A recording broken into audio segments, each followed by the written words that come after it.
na pala. Masakit na pala o nakakabigla na pala yung damage. Tsaka since magic type kasi laki ng region na nakukuha sa alien. Yung sa Ale, oo nga pala. Okay, so Grok, pwede? Ay, hindi, Farsa. Ayun. Interesting. And with that Farsa ban, ano kayang kukunin dito? Kung pwede, sa tingin ko, rumor muna ang kukunin dito ng Omega, no? Yeah. They have the Gatot Kacha option still kung gusto nilang ibigay ang isang safe option para dito kay Super Yoshi. Kaya na yung sinabi mo kanina, Grok. Grok na. For Twisted. Ang weird nito kasi parang pag inisip mo, kay Sean ba yung Angela or kay Kaloy? Oo nga eh. Parang hindi pa natin nakikita na gumamit itong si Kaloy na. Pero so far yung trend, ayan na. Oh my! Hylos. Anong i-gold lane dito ni Twisted Minds? They already have the Hylos sa Rome at mid lane itong Angela na ito. Feel ko pwede ka mag-carry dito eh. Carry? Kahit Harif yung kalaban nila. Carry or Bea. Medyo weird lang yung Bea kasi wala siyang kakombo. Awkward yung sundot combo ng Hylos sa Bea. Medyo bitin yan. Oo. Pero if they want to go that route, they can definitely do so. Pero parang kulang sila sa magic damage, no? Parang sobrang heavy ng kanilang physical damage kung sakaling kukuha sila ng physical damage marksman dito. So I agree dun sa carry bit. Kung sakali, yan na nga yung sinabi mo, Midnight, carry locked in para sa side ng Twisted Minds. Yeah. Ano na ang final pick dito para sa side ng Omega? Eve, Selena. Actually, Kagura, pwede pa nga ang Kagura dito. Kaso medyo kulang sila sa hold. Oo nga, no? Kung gusto nila ng poke game, honestly maganda yung Novaria dito. Let's see kung ano nga bang ilalabas dito ni Haji. Napakalalim ng kanyang hero pool. Currently number 1 sa ating liga. Siyam na hero na ang kanyang nilabas throughout the 6 weeks. Sabay nag-pick sana, no? Novaria Grok, maganda to kasi... Sobrang bilis ng wave clear, Oh, pre. bilis ng wave clear. Pwede pa magnakaw. Pero anong hero? Valentina, feeling ko. Hindi na malayo, eh, no? Ganda ng prospect eh. Ganda ng prospect na may ano ka. Kimi. Kaso parang ang sakit nung comp nila. Ang dami magic. Oo nga eh. Pag nag-radiant armor yung Hylos tsaka yung Phobius, parang ang laki na nung minimitigate ang damage sa kanila. I agree. Medyo mahirap nga, no? Hindi katulad sa kabila for Twisted Minds ay meron naman silang access sa true damage. Kung sakaling mag-build ng napakadaming armor ng side ng Omega ay may bawas pa rin naman na manggagaling sa kanila come late game dito sa carrying ito. Meanwhile for Omega, of course their main damage dealers would come from Haji and Netsuki. Gamit ang Harith pati na rin ang Kimi. Pero kailan nga ba lumalakas ng ganitong klaseng komposisyon? When can we expect na susugod na ang Omega? I would say malakas sila sa early game. Even though may Angela Phobius ng Twisted Minds, medyo oppressive kasi yung Esmeralda. Sa side nila kaya niyang i-zone yung mga frontliners dito ng Twisted Minds. But it's all gonna come down if Omega can actually secure yung first turtle. Kasi if hindi, baka mabilis mawala yung control nila dito sa game na to. Well, we're about to see kung ano nga ba ang mangyayari dito. Agarang titigilan ng Grok ang mga waves. And welcome to game number 1 of this Best of 3 series. Pangalawang serye pa lang po. Kung kakarating nyo lamang, ay marami pa kayong maabangan sa ating Superfan Saturday. This is game 1 of Omega versus Twisted Minds. First time natin makikita na passive type na hero ang gagamitin dito ni Sean. Nakilala natin itong super rookie na ito na puro agresibo, no? Mga Kimi, mga Farsa, mga Kagura. Ngayon medyo pabebe waves lang siya. By the way, yung setup ni Nosha medyo old school to Thrill tapos Festival of Blood. Yan yung old school na approach kapag may katapat kang Harith para kahit paano kaya mo makipagsabayan. Kasi yung passive proc mo, yung HP based damage, nagpo-proc yan sa Festival of Blood. So kahit paano nakakasustain ng konti si Nosha sa lane. Naalala ko yan yun yung mga bini-vengeance pa yung yung carry, yung di ba? Thunderbelt. Yung naka-Thunderbelt, di ba? Hate na hate ko yun. Yun yung pinaka-hate na carry meta ko. Dahil napakahirap patayin pero hindi naman na kasi na-a-apply yun ngayon. With the nerfs on the Thunderbelt and of course yung changes na rin sa marksman na ito na mas nire-reward na yung attack speed ngayon sa pagpasok in this game. And now with Super Yoshi, mukhang kanina pa nagbibigay lamang ng vision on this Lancelot at ginagalawan na rin siya dito ni Kaloy. Okay, nagkatitigan na si Super Yoshi at si Kaloy. Kanina pinag-uusapan natin itong dalawang malupit na roamer na ito. Number 1, si Super Yoshi sa lahat ng mga vision statistics. Pero ngayon ay makikita din si Lanzu. Sayawan lamang sila. Doon yung wall. At mahapdi at masakit na rin talagang sabayan. Ang daming tao dito sa XP lane. Yeah, ganyan. Uso na ngayon yan, lalo kapag alam mo yung mid lane, medyo walang kwenta, na para mag-kill lang sila ng wave. Kasi mas malaki makukuha mong golden XP because of the 40% extra resource na nakukuha ng mga roamers. So usually tumatambay talaga sila. Yung iba nga, alam ko si Super Yoshi, minsan nga ginagawa pa niya double lane eh. Wait lang ayan na, minsan madalas papasok na ang Smart Omega. Ngayon si Kaloy ang baba ng buhay. Mamamatay din siya, nakasabi yung Heart Guard. Ang baba ng buhay ni Laisu. Nilaisu tuloy si Lansu.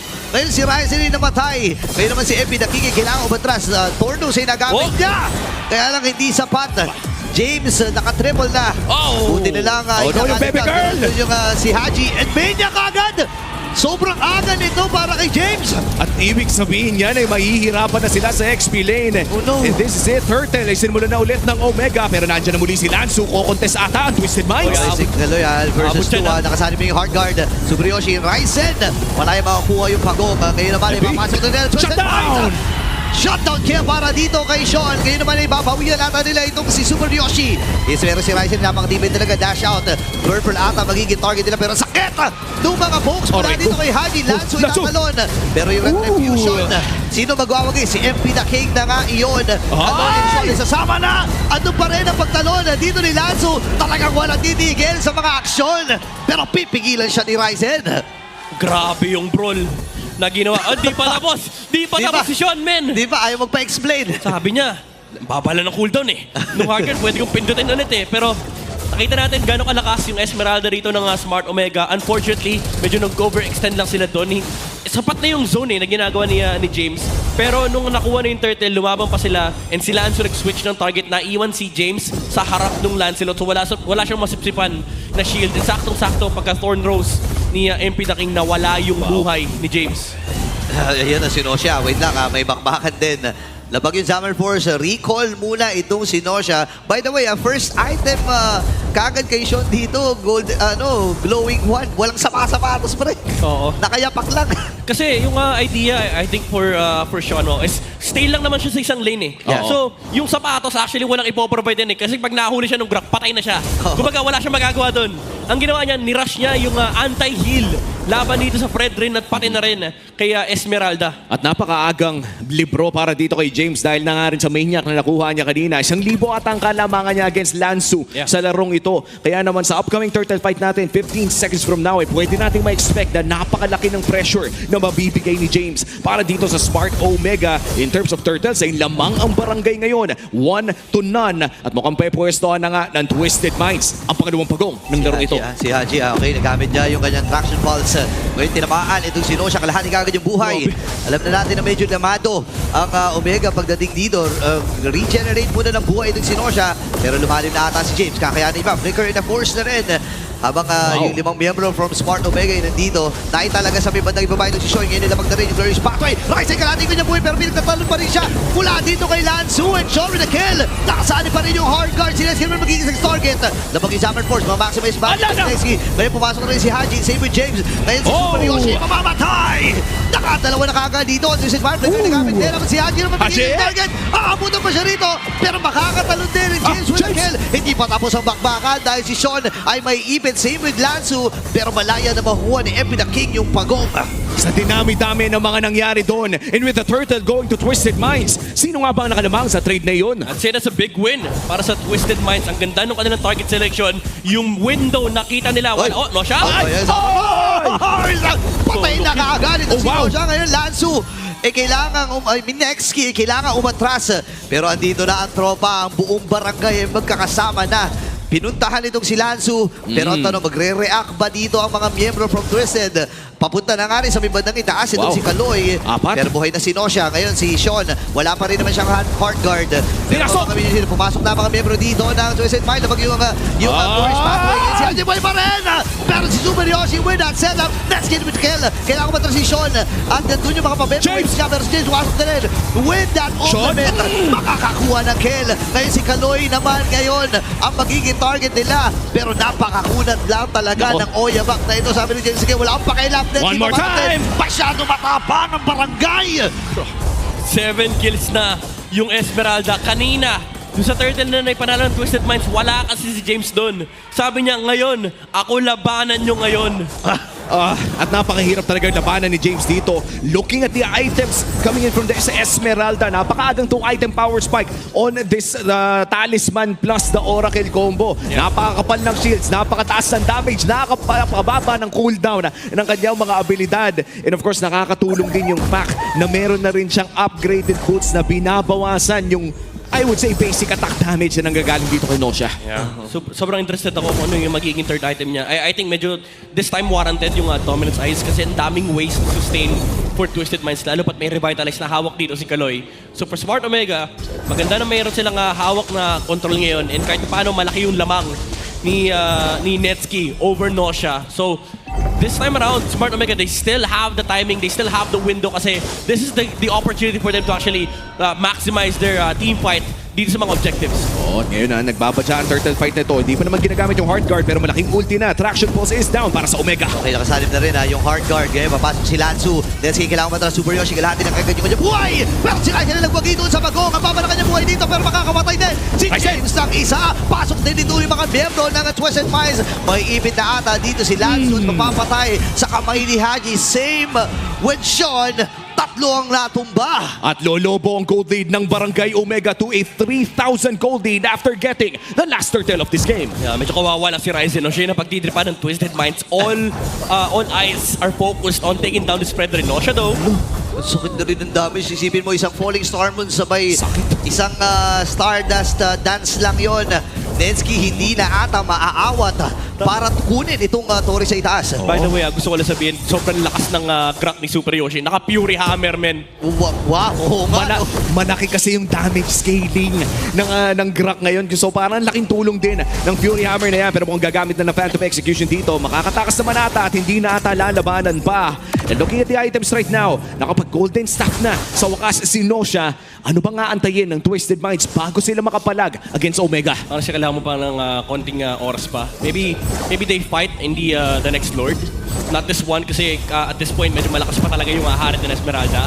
Pero medyo masaya pa rin naman yung Twisted kasi kahit paano hindi naman natutulak yung mid lane tower. And hindi rin ganun ka-pressured yung side lanes nila. So kahit paano makakahinga pa ng konti si Nosha. But for Smart Omega, this is go time na. Kumaga, ito yung oras na kailangan nila mag-force ang team fights. And nakikita naman natin na sinusubukan talaga ng Omega na maghanap ng mga winning team fights. In fact, parang gusto na ata nilang bigyan itong mid-lane turret na to bago lumabas ang Lord.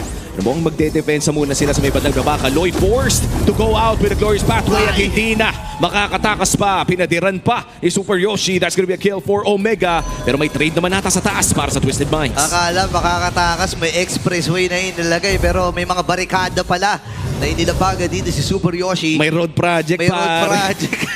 Pero magandang magandang proyekto yun kasi naharangan niya yung gank ng Smart Omega papunta doon sa side lane kasi kanina si Nosha nagtulak ng side lane para masimulan nila yung slow push, makakuha ng torre kahit paano makahinga sa mapa, and naging sacrifice dito kumbaga yung project cost si Kaloy lang. Oo. At dahil dyan, mahihirapan natin ang Twisted Minds na mag-contest dito. Si MP the King ay naipit pa. Forced to use the Thorn Throws, half HP para dito sa Lord na ito. At si Kaloy ang magbibigay ng vision. Lalaban pa kaya ang Twisted Minds para sa Lord na ito? May soft reset na gagawin dito. Naghahanap ng oportunidad ng Smart Omega. Ipapatala na naman sa may bandang ibaba itong si Sean. Ngayon, available na rin ang Endless Battle para dito kay MP the King. Hahatakin nila sa kanilang puder. Ang barangay ay kinukontrol lamang itong Lord na ito. Oh, wow! Mata sila. Dahil maging glorious pathway. Ngayon si Ryzen ang kanilang nagiging target. Puncture lang. Pero si Haji nakita na pang-flicker rin. Let's give it a kill. Ngayon makikipagsabayan na dito ng Smart Omega against the Twisted Minds. At doon, yung ultimate mula dito kay Super Yoshi. Si Nosha ay nagtatatalon. Ngayon naman itong si MP the King ay umaatras. Si James ay umahabol sa kanya. John, nandito yung kanyang mga pomino na swing. Nandun siya nga yun.